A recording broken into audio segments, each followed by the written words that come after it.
All good? Good evening, ladies and gentlemen. This is the post-game press conference for the FIBA Asia Cup 2025 Qualifiers Group B game between New Zealand and the Philippines. New Zealand beat the Philippines 87-70. Joining us, we have Coach Tim Cohn and Chris Newsom. I may just ask you to switch off your mobile phones. The press conference will be conducted in English. Coach, tough one tonight. Amazing atmosphere. Give us your thoughts on the game. Well, they came out and the Tall Blacks came out and just smashed us early in the just gave us a smash mouth in the first quarter, and we just really never recovered. They came out all guns firing. Natai hit a couple of threes early and got to the rim a couple of times, and that kind of set the tone. Milner was great all night. We were just playing off on our heels the whole game, just trying to recover back from that early barrage. And we had our opportunities to get the game tighter, but we just couldn't make a big shot here or there. Well, maybe we would have got the game a little closer, but as it turned out, they ran away from it, and they're a great team. I mean, we knew they were going to be great coming in, and we knew they were going to be excited about defending their home court, so none of this really surprises us. We just wish we could have played a little better and given a little bit better fight. Chris, your thoughts on the game? First off, thank you to everybody here in New Zealand. It's amazing to be here for the first time. It's been you guys have been great hosts, and this has been an experience that I remember for a long time. So a beautiful country, beautiful people. As far as the game goes, like Coach said, it's tough whenever you fall behind early in the game to try to claw your way back, especially on the road. They shot really well. I think they missed maybe like one or two shots in that first four minutes of the game. So anytime you get off to a hot start like that, it's going to be a long night. So for us, we just got to do better defensively starting the game. But again, it was just an amazing atmosphere that was here tonight, and I'm sure the people all over the country were happy to see that full gym tonight. And it's just one of those games that we wish we could have played better, but that's how basketball goes. You win some and you lose some. Awesome. I will now give the floor to media to ask questions in English. I just would like to ask if you could state your name and the media company you're representing today. I'm from FIBA. What's it like coming to New Zealand? Probably you, Chris. And yeah, the home court advantage wasn't yours, but the crowd was mad Filipino. What's it like playing in that atmosphere? Yeah, like I said, it's a beautiful country. Just flying in and seeing, what it looks like from the sky. It was something that I really admired. And my coach from my club team, Nidnad Vucinic, has told me a lot about New Zealand and the people here, and to be able to see that firsthand, he's definitely right. It's one of the most beautiful countries that I've seen, and what you saw in the crowd tonight is that's a Filipino staple. No matter where you go in the world, you're going to see the Filipino people show up for their basketball team, and I think you saw that tonight. And even though we didn't come out with the win, you can still see that we were able to bring joy all over to those Filipino people, whether they're here in New Zealand or back home. And I think that speaks volumes of how passionate the Philippines is about their basketball. Perfect. And sorry, Coach, one for you. Obviously, the last window of these qualifiers, Jeddah's coming up. What's the go-to now between now and Jeddah? How do you prepare? What's the game plan? Well, these windows are so short. We're together so little.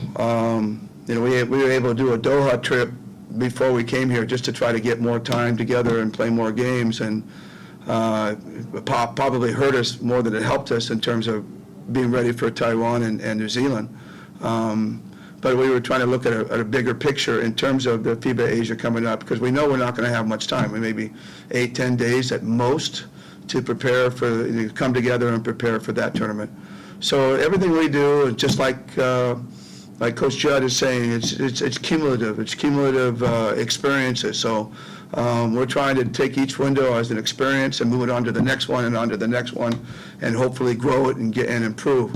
We lost a really, obviously, a key player for a year in terms of Kai Soto, and so we're still trying to adjust how to play without him, and that's the things we're going to be talking about and thinking about as we go into FIBA Asia, the FIBA Asia Cup. This one was important for seeding, so we really wanted to get that seeding, but that's now going to go to New Zealand. We're going to have a tougher road through that cup, and that's something that's uppermost in our minds as well. Coach Mark Hinton from Stuff here in New Zealand. That support you guys have, obviously you're on the road, but the energy and the noise they make, obviously it's a positive for your group, but does it create a little bit of pressure? Do you find your players, We talk about that. I think oftentimes it pumps up the other team just as much as it pumps us up, because they're all challenged. We felt that in Doha, right? In Doha, I mean, every crowd, the place was sold out when we played. When the other teams played, everybody left. But the teams came out and prepared and really wanted to beat us because they were playing in front of a massive crowd, and they don't normally get that all the time. So it can pump up the other team just as much. But that doesn't mean we don't appreciate what they do. My wife had friends that traveled from Brisbane, and they traveled from Melbourne to come over here and just watch the game. Filipinos that came over and watched the game. So, they come from, I've seen some fans from Wellington that came to this game, and one from Christchurch. So they're coming from all over, and it's the same thing in the Middle East. They were coming from Abu Dhabi, Dubai, to come to Doha just to watch us play. So it's an amazing thing. Even in Latvia, we had a lot of guys in Latvia when we were in Europe. So, like I said, they love the basketball. It's something I grew up with in the Philippines, and it doesn't surprise us when we're out there. And not only that, they're great hosts. When they're bringing food to the hotel, they're escorting us around the city. I mean, it's an amazing thing. And it's central to here, but it's central also to other countries. About the only place that doesn't do it is China, because not many Filipinos in China. They don't let them in. So, but everywhere else, it's amazing. Any other questions? No, thank you. This is the first part of the press conference done. I'd like to thank Coach Cohn and Chris for your time tonight. We'll be back with New Zealand soon. Thank you. Yeah, we would have liked to have played a lot better in front of them. Sure. You're right, it does put some pressure on us, but hopefully it's good pressure. See you, Jeddah. Take care of yourself. See you, Jeddah. Hopefully good game.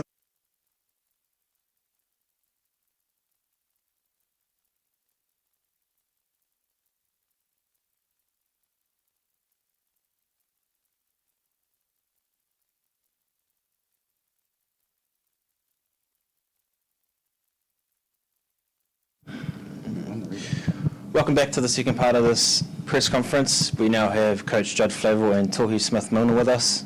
Judd, job done for you guys. Your thoughts on a raucous game? Yeah, amazing game. I think for us, there was a lot of, I guess, importance on this game for us to come in and secure a top seed first and foremost.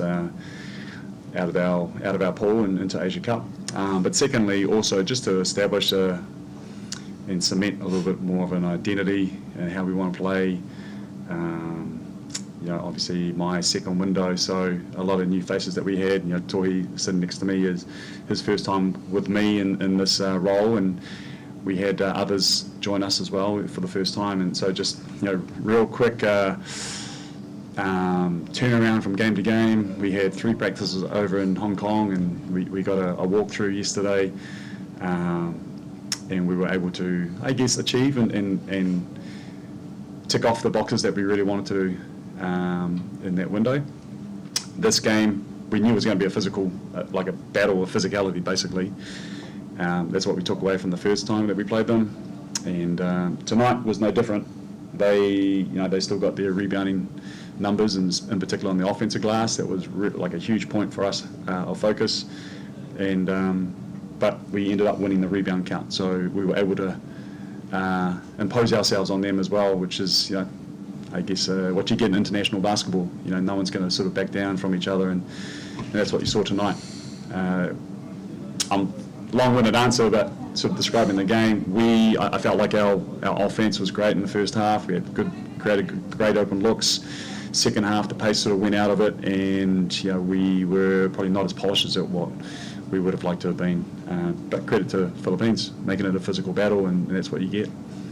Toby, one of your best performances in the black singlet tonight. Your thoughts on the game? Yeah, it was basically an away game at home with the crowd, but those atmospheres are ones that all of us step up for.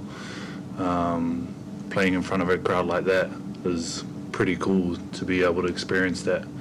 I've been thankful enough to play in many of those types of games, but yeah, I mean, we had the short turnaround, which was nothing that we're not used to. But yeah, like Juddy said, like very, very physical game, especially down low on the block.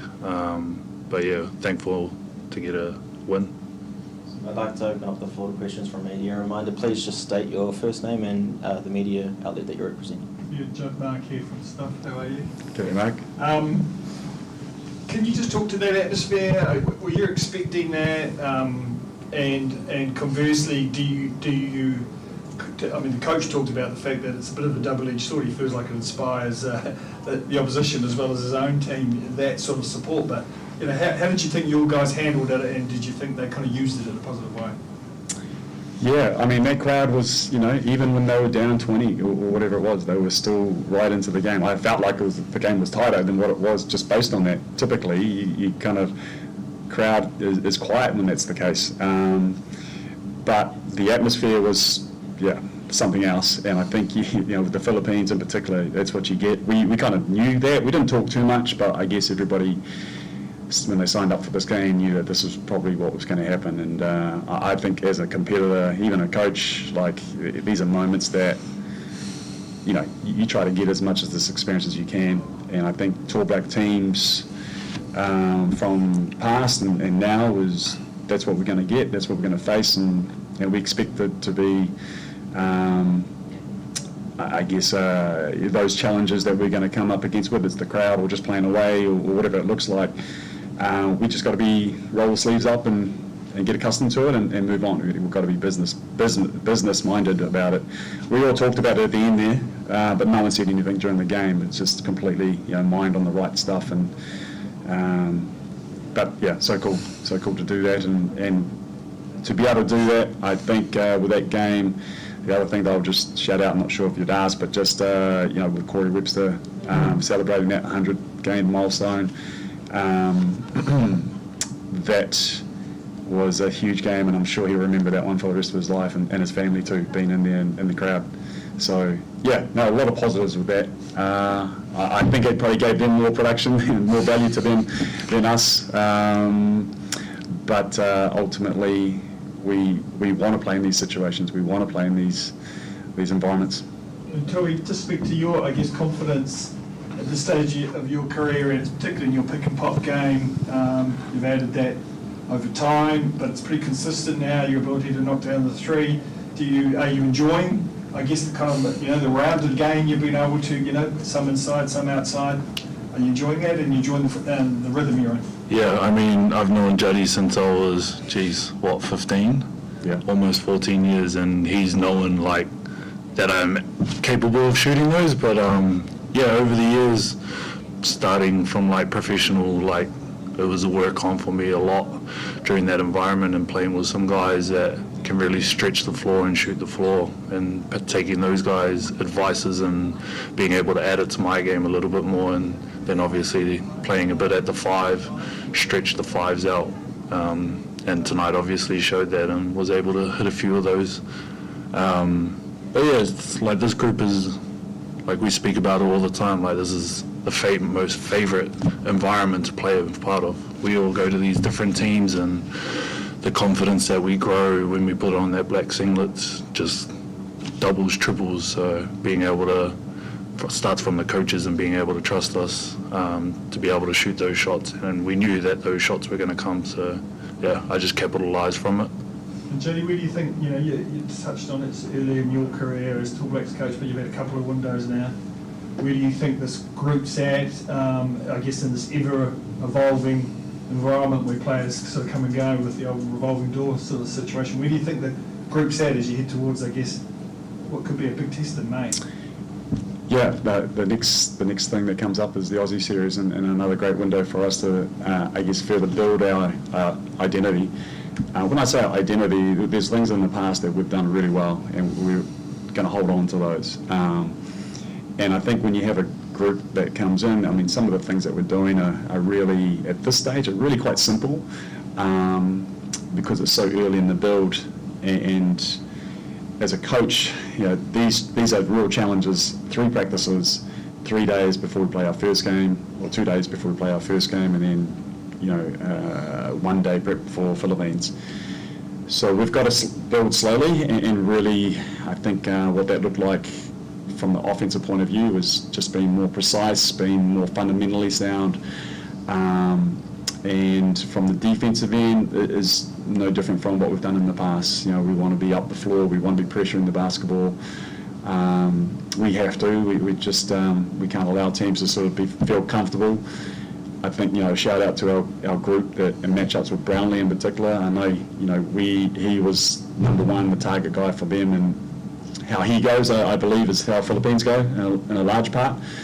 And the guys, Ruben had that matchup, Max, Jordan, at different times, I think did a phenomenal job, and that's who we are. We love those matchups.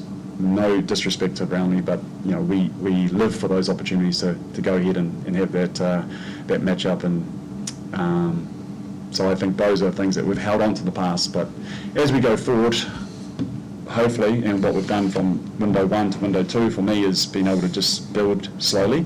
The next window, we're able to stretch that out and expand on that a little bit more. And obviously, a lot depends on the player and the caliber, the skill set too that you have. So you can. The advantage I feel that I do have is what Tui probably alluded to, is knowing these guys for a long time and trusting exactly what they do well, and continuing to place them in those positions to be successful. I think that's what a coach is always trying to do.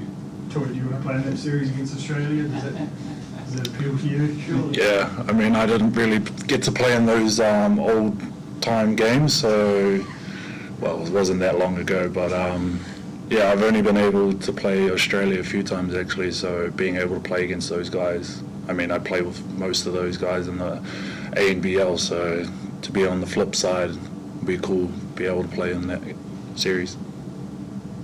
Just one from me, John.